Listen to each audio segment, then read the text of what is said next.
Matka.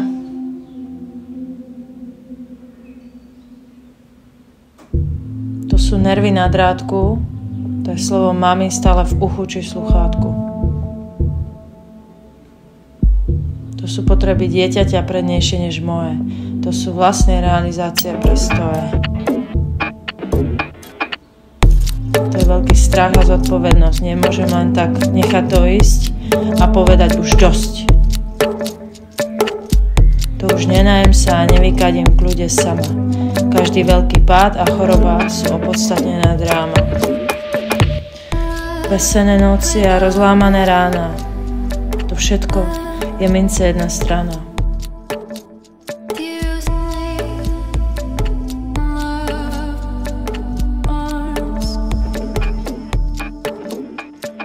Byť mamou, to je tá bezmedzná dôvera, ktorú ti nedá nikto iný.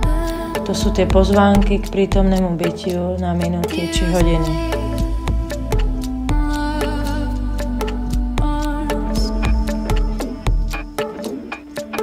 Som účastníkom vývoja, dynamiky a zmien.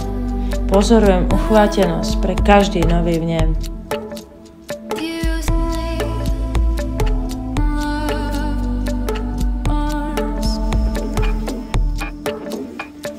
To je tá nekonečná láska a radosť, ktorú má každé dieťa a pre všetkých zadosť.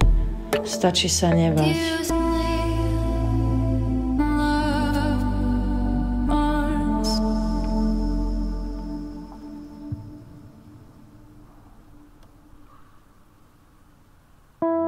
Každá matka je bohyňa, ktorá pre prílišnú starosť o druhé sa zohyňa a láme. Je dobré mať občas ostatné na saláme. Prioritou si ty a nič a nikto iný. U odpočinku ti nesmie naskakovať pocit viny. Máš naň plné právo nastavovať si vlastné hranice. Áno, bravo! Kolobeh práca, rodina, domácnosť, práca, rodina, domácnosť a mať i čas na seba, to je obrovská cnosť.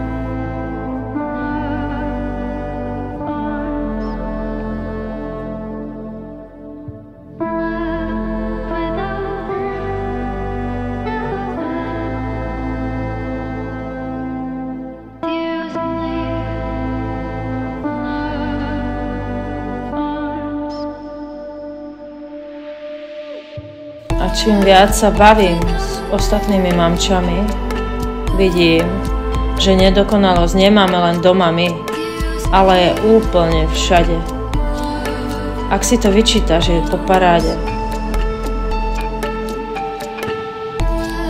Ak budeš usilovať o svoje šťastie, zaručujem, že i doma porastie.